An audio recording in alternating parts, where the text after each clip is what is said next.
My name is Mark, 24M, and my sister is Chloe, 21F. Growing up, I knew my role. I was the reliable one, and Chloe was the special one. If I got an A in school, my parents would say, "Good, that's expected." If Chloe managed to show up to class without forgetting her backpack, it was a national holiday. She's the textbook golden child, beautiful, charismatic, and completely shielded from reality. My parents see her as a fragile flower that needs protection from the cruel world. When I turned 18, I was told, "You're a man. You need to build your own future." They helped me with a small deposit for a college dorm, and that was it. I worked 2 jobs to get through university. For Chloe's 18th birthday, they bought her a car. A used Mini Cooper, sure, but a car nonetheless. Chloe finds the subway so overwhelming, Mark. She's sensitive, my mom would say, while I was waiting for the night bus after a double shift at the bar. The real absurdity started a year ago. I finally met the girl of my dreams, Sarah. We got engaged. We saved every penny ourselves and planned a modest but elegant wedding for about 40 people. A month before our wedding, Chloe announced she was also getting married to a guy she'd been dating for 3 weeks. His name was Jax, a freelance creative, translation, an unemployed party boy. My mom called me that evening.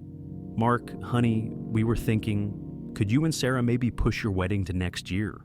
Or give your venue booking to Chloe? She fell in love with that garden space, and we just don't have the budget for 2 weddings right now." I was speechless.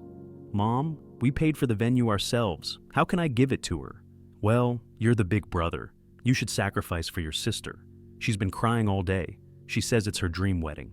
I didn't budge. It was the first time I said a hard no. My parents showed up to my wedding with sour faces. Chloe spent the entire night on her phone, then accidentally spilled red wine on Sarah's dress. She didn't even apologize. She just said, "Oops, I'm so clumsy. I'm just so stressed about my own upcoming ceremony." Fast forward 6 months. Chloe's wedding never happened because Jax found himself and disappeared with her savings, which my parents had given her. But Chloe wouldn't be Chloe if she didn't find a way to be the victim again. She decided to become an influencer. For this, she needed a professional camera, lighting, and a trip to Bali for content.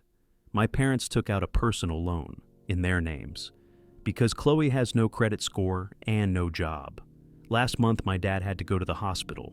Nothing life-threatening, but he needed knee surgery and physical therapy. I went to visit them and found their fridge practically empty. "Where's the grocery money?" I asked. My mom wouldn't look me in the eye. "Well, Chloe needed to buy an internal growth masterclass. It's her chance to get out of her depression. Mark, you're making good money now. Can't you help your father with his meds?" In that moment, I realized they don't just love her more. They are addicted to her drama. Last week, Chloe called me. She was sobbing so hard I thought the world was ending. "Mark, you have to help me. I'm being evicted. Mom and Dad can't cover my rent anymore, and they told me I should move in with you for a few weeks." Sarah and I live in a 1-bedroom apartment, and we're trying for a baby. I knew if Chloe stepped foot inside, she would never leave. She would turn our sanctuary into a chaotic mess. I told her, "No, you can find a job waitressing, just like I did when I was 19. The family group chat exploded.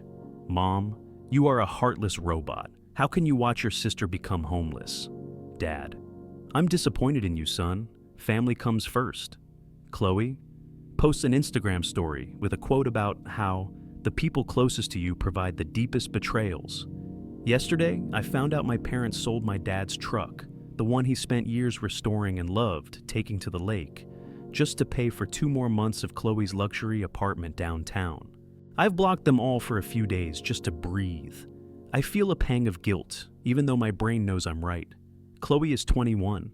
She's healthy, she's capable, but she is utterly spoiled. The worst part is that my parents genuinely believe I am the selfish one. They can't see that they are destroying their own lives and our relationship, trying to maintain the illusion of their golden girl's perfect life. This morning, I got an email from my mom. "Chloe is in the hospital with a nervous breakdown. This is because of your rejection. I hope you're happy." I called the hospital. It turns out she walked into the ER with a panic attack, took a selfie with a vitamin IV she paid for herself, and checked out an hour later. I'm done. I'm changing my number and disappearing from their radar for a while.